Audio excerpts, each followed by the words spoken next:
नमस्कार दोस्तों, सभी का स्वागत है आपका अपना YouTube channel PK for study classes में। दोस्तों आज के वीडियो में हम लोग क्लास 10th के सोशल साइंस के मॉडल प्रश्न पत्र फर्स्ट वाला जो है पूरा सॉल्यूशन करने वाले हैं। तो आप लोग वीडियो के साथ बने रहेंगे और लास्ट तक जरूर देखेंगे, ठीक है।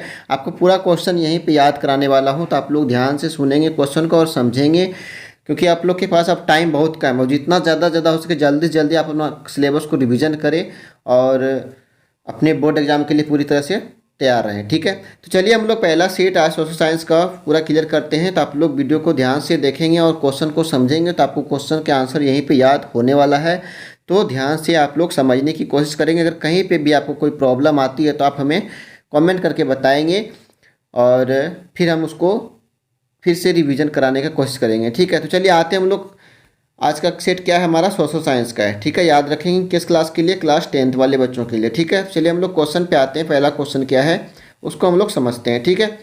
तो यहाँ पे आप लोग देख रहे हैं कि क्या है, मॉडल प्रश्न पत्र सेट 1 है और ये क्लास 10th के लिए है। विषय क्या है, सामाजिक विज्ञान है और पूर्णांक कितना है, 40 मार्क्स, जो कि आप लोगों को पता है नहीं कि ऑब्जेक्टिव क्वेश्चन आज हम लोग पूरा क्लियर करने वाले हैं, ठीक है। तो चलिए आते हैं हम लोग पहला क्वेश्चन है। पहला क्वेश्चन क्या है देखिए, यहाँ पे दिया है कि पहला क्वेश्चन है कि जब फ्रांस सीखता है तो बाकी यूरोप को सर्दी जुकाम हो जाती है, किसने कहा था। ये क्वेश्चन हम लोग ने पहले के सेट में भी पढ़े हैं ना, सभी को याद होगा।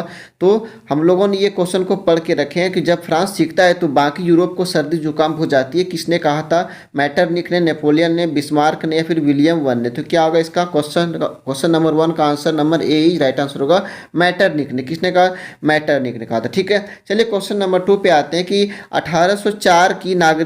1804 की नागरिक संहिता को आमतौर पर जाना जाता है। 1804 की जो नागरिक संहिता को आमतौर पर जाना जाता है वो क्या होगा, चुनाव संहिता, नेपोलियन संहिता, हुम्मुराबी की विधि संहिता या फिर इनमें से कोई नहीं। क्या होगा, क्वेश्चन नंबर 2 का option number B right answer होगा, नेपोलियन संहिता। क्या होगा, नेपोलियन संहिता, ठीक है। चलिए क्वेश्चन नंबर 3 पे आते हैं कि बाबा रामचंद्र कौन थे। बाबा रामचंद्र कौन थे,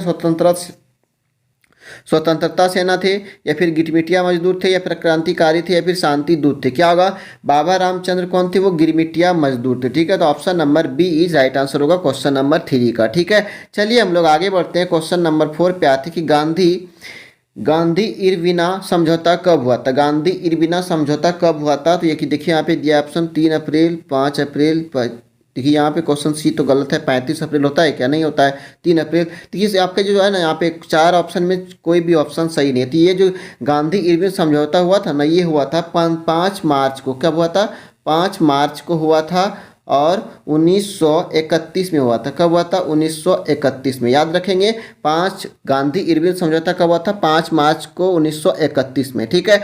चलिए क्वेश्चन नंबर 5 पे आते हैं। क्वेश्चन नंबर 5 है कि बंकिम चंद्र चट्टोपाध्याय द्वारा रचित वंदे मातरम गीत किस उपन्यास से लिया गया है। तो आप लोगों ने इसको जानते होंगे, ये बंगाल की भाषा से लिया गया। तो ये क्या होगा, आनंद मठ, यानी option number A is right answer होगा, ठीक है। चलिए आगे बढ़ते हैं। क्वेश्चन नंबर 6 पे आते हैं कि ब्रिटेन वुड्स सम्मेलन संयुक्त राष्ट्र मौद्रिक एवं वित्तीय सम्मेलन कब हुआ। तो ये हो जाएगा क्वेश्चन नंबर 6 का जो आंसर होगा option number B is right answer होगा, 1944 में। कब हुआ था, 1944 में हुआ था, ठीक है, याद रहेगा। चलिए क्वेश्चन नंबर 7 पे आते हैं कि किस उद्योग में स्पिनिंग जेनी मशीन का इस्तेमाल शुरू हुआ।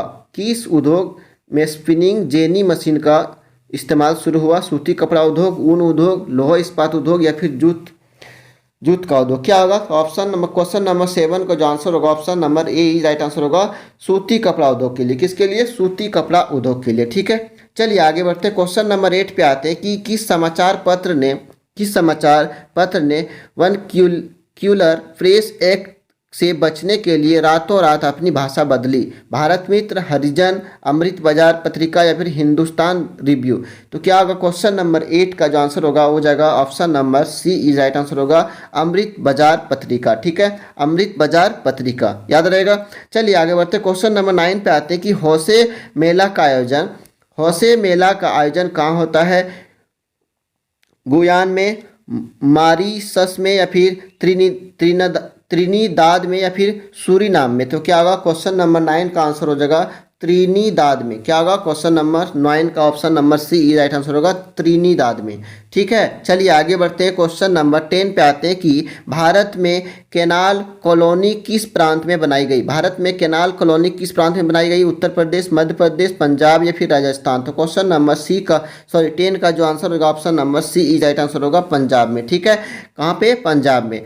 आगे बढ़ते हैं क्वेश्चन नंबर 11 पे कि श्रीलंका स्वतंत्र राष्ट्र कब बना? श्रीलंका स्वतंत्र राष्ट्र कब बना? 1948 में। Option number C is right answer होगा। ठीक है, चलिए आगे बढ़ते हैं। क्वेश्चन नंबर 12 पे आते हैं कि यूरोपीय संघ का मुख्यालय स्थित है। यूरोपीय संघ का मुख्यालय स्थित कहाँ है? ब्रुसेल्स में, जेनेवा में, बेलग्रेड या बर्लिन में? तो क्या होगा? क्वेश्चन नंबर 12 का आंसर हो जाएगा ब्रुसेल्स में। ठीक है, तो option number A is right answer होगा। चलिए आगे बढ़ते हैं। क्वेश्चन नंबर 13 पे आते हैं कि संयुक्त राष्ट्र अमेरिका में किस प्रकार की शासन प्रणाली है? तो वहाँ पे संयुक्त राष्ट्र अमेरिका में प्रधानमंत्री होता नहीं है, वहाँ पे हो जाएगा option number B is right answer होगा, अध्यक्षात्मक। ठीक है, option number B is right answer होगा। संयुक्त राष्ट्र अमेरिका में किस प्रकार शासन है? अध्यक्षात्मक। ठीक है, चलिए आगे बढ़ते हैं। क्वेश्चन नंबर 14 पे आते हैं कि पंचायती राज को शक्तिशाली और प्रभावी बनाने के लिए संविधान में 73वां संशोधन कब किया गया?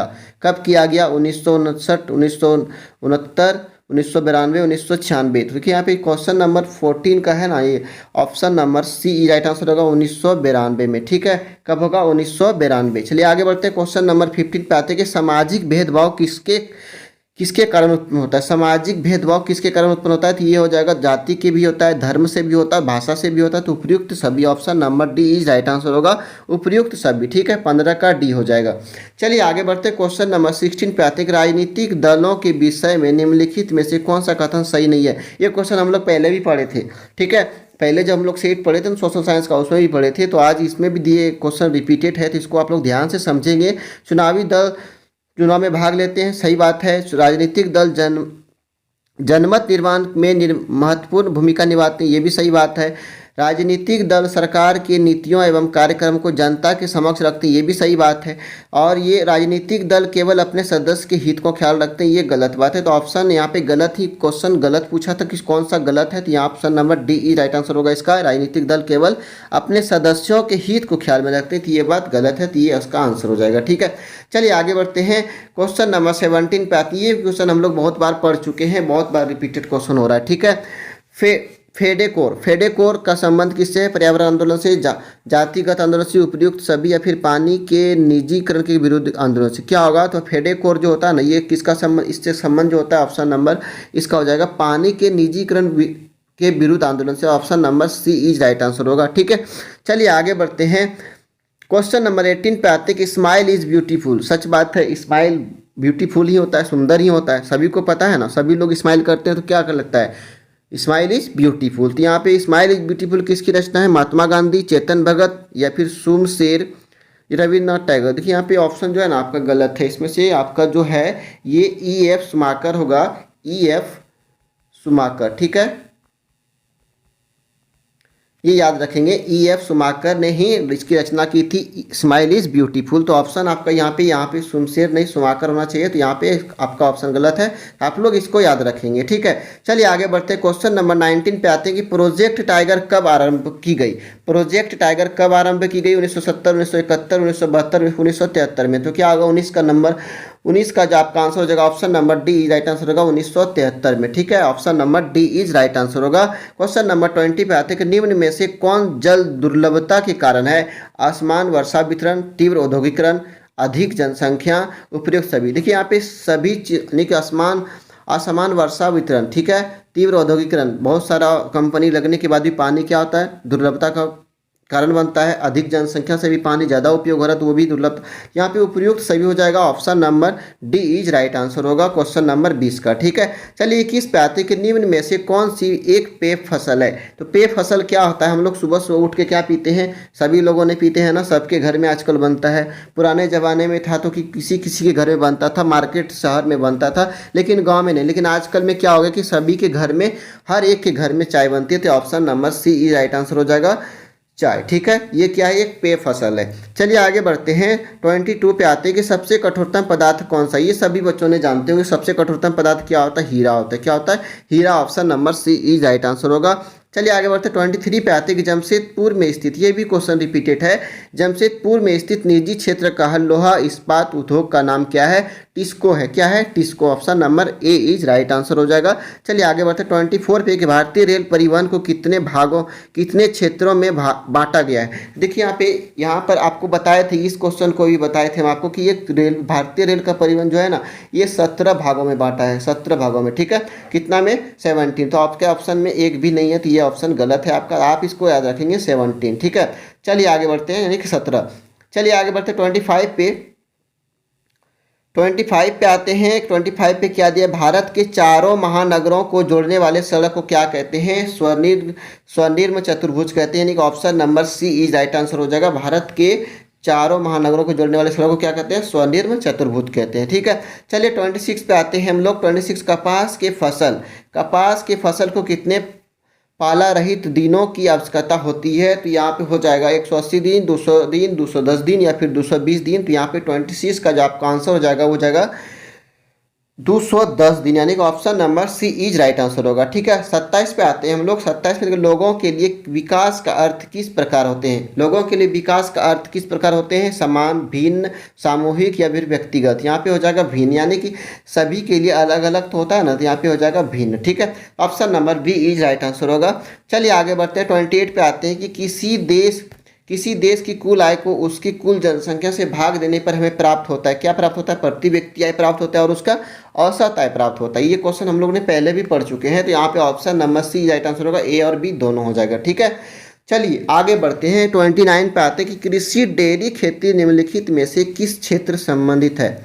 कृषि डेयरी खेती निम्नलिखित में से किस क्षेत्र संबंधित है? तो ये हो जाएगा प्राथमिक, यानी option number A is right answer होगा, प्राथमिक से। ठीक है, चलिए आगे बढ़ते हैं। 30 नंबर पे आते हैं कि तृतीय क्षेत्र को डैश क्षेत्र के नाम से भी जाना जाता है। तो वाणिज्य, सेवा, उत्पादक, कृषि। तो यहाँ हो जाएगा सेवा। हम भी तो आपका सेवा ही तो करें ना, आप लोगों का, सभी को वीडियो दे रहे हैं, सभी लोग आप लोग को चाह रहे हैं, हम भी चाह रहे हैं कि सभी बच्चे अच्छे से पढ़ के अपने बोर्ड एग्जाम के लिए तैयार रहे। तो ये एक तरह से क्या है? सेवा है, और आप लोगों ने सपोर्ट नहीं कर रहे हैं। ठीक है, हम आपको सेवा दे रहे हैं, आपके लिए मेहनत कर रहे हैं, लेकिन आप लोगों ने थोड़ा सा भी इसको मदद, इस चैनल को PK4 स्टडी क्लासेस को सपोर्ट नहीं कर रहे हैं। आप लोग से रिक्वेस्ट है, अगर वीडियो अच्छा लग रहा है, आपको समझ में सारी चीज़ें आ रही हैं, तो आप इसको सपोर्ट करें, इसको थोड़ा सा बड़ा करें। ठीक है, ताकि हम भी आपके लिए मोटिवेट हो और आपके लिए सारे कंटेंट को बारीकी से करा सके। ठीक है, तो इसका आंसर हो जाएगा सी नंबर सेवा। ठीक है, चलिए आगे बढ़ते हैं। 31 पे आते हैं कि बैंक जमा राशि के बड़े भाग का उपयोग किस लिए करते हैं? बैंक जमा राशि के बड़े भाग का उपयोग किस लिए करते हैं? ऋण के लिए। तो option number A is right answer होगा, ऋण। ठीक है, चलिए आगे बढ़ते हैं। विनिमय का माध्यम किसे कहा जाता है? विनिमय का माध्यम किसे कहा जाता है? 32 का आंसर हो जाएगा आपका सी, मुद्रा को। किसको कहा जाता है? मुद्रा को। ठीक है, चलिए 33 पे आते हैं कि विश्व व्यापार संगठन की स्थापना कब हुई थी? विश्व व्यापार संगठन की स्थापना आपका हुई थी 1995 में। कब हुई थी? 1995, 1995 में होता यहाँ पे, लेकिन ऑप्शन आपका गलत है, 1971, 1981 नहीं, यहाँ पे 1995 आप लोग याद रखेंगे। ठीक है, विश्व व्यापार संगठन स्थापना कब हुई थी? 1995 में। ठीक है, चलिए आगे बढ़ते हैं कि विश्व व्यापार संगठन का मुख्यालय कहाँ हुआ था? देखिए उसमें दिया था ईस्वी कब हुआ था, और इसमें मुख्यालय कहाँ है इसका? विश्व व्यापार संगठन का जो मुख्यालय है कहाँ है? नई दिल्ली, न्यूयॉर्क, जेनेवा या फिर बर्लिन? तो यहाँ पर हो जाएगा क्वेश्चन नंबर 34 का option number C is right answer होगा, जेनेवा में। कहाँ है? जेनेवा में है। ठीक है, चलिए आगे बढ़ते हैं कि उपभोक्ता आंदोलन का उदय कब हुआ? उपभोक्ता आंदोलन का उदय कब हुआ? 1960 में, 1980 में, 1950, 1975? कब हुआ? 35 का जो आंसर हो जाएगा 1960 में हुआ था। Option number A is right answer होगा, 1960 में। ठीक है, चलिए आगे बढ़ते हैं। 36 पे आते हैं कि उपभोक्ता संरक्षण अधिनियम यानी कि कोफरा कब पारित हुआ? कब पारित हुआ? तो ये 24 दिसंबर 1986 में होता है। तो option number B is right answer होगा, 24 दिसंबर 1986। ठीक है, चलिए आगे बढ़ते हैं। 37 पे आते हैं कि भारत में महिलाओं के लिए किसमें सीटें आरक्षित की गई है? तो भारत में महिलाओं के लिए किसमें सीटें आरक्षित की गई है? तो पंचायत, लोकसभा, राज्यसभा, विधानसभा। 37 का हो जाएगा ऑप्शन नंबर डी, पंचायत में। कब होगा? पंचायत में। ठीक है, तो option number D is right answer होगा। 38 पे आते हैं हम लोग कि वह व्यक्ति जो पुरुष और महिलाओं के लिए समान अधिकार और अवसर में विश्वास करता है क्या कहलाता है? कम्युनिस्टी, राज्यसभा, समाजवादी, जातिवादी या फिर क्या? यहाँ पे तो नहीं है, यह क्या? नारीवादी। क्या हो जाएगा? नारीवादी। ठीक है, ये हो जाएगा नारीवादी। आप लोग याद रखेंगे इस क्वेश्चन का आंसर क्या होगा, नारीवादी, जो कि आपके ऑप्शंस में नहीं है। ठीक है, चलिए आगे बढ़ते हैं 39 पे। 39 पे हम लोग आते हैं कि भारतीय जनता पार्टी का मुख्य प्रेरक सिद्धांत क्या था। बहुजन समाज, क्रांतिकारी लोकतंत्र, समग्र मानवता या आधुनिकता। तो 39 का जो आंसर हो जाएगा ऑप्शन नंबर सी इज आएगा, समग्र मानवतावाद। ठीक है, तो option number C is right answer हो जाएगा। ये लास्ट क्वेश्चन है कि लोगों का एक संगठित सामूहिक जिसका उद्देश्य चुनाव लड़ना और सत्ता की प्राप्ति करना होता है, क्या कहलाता है, वो होता है राजनीतिक दल होता है। Option number B is right answer हो जाएगा, राजनीतिक दल। ठीक है, तो इस तरह से हम लोग का सोशल साइंस का पहला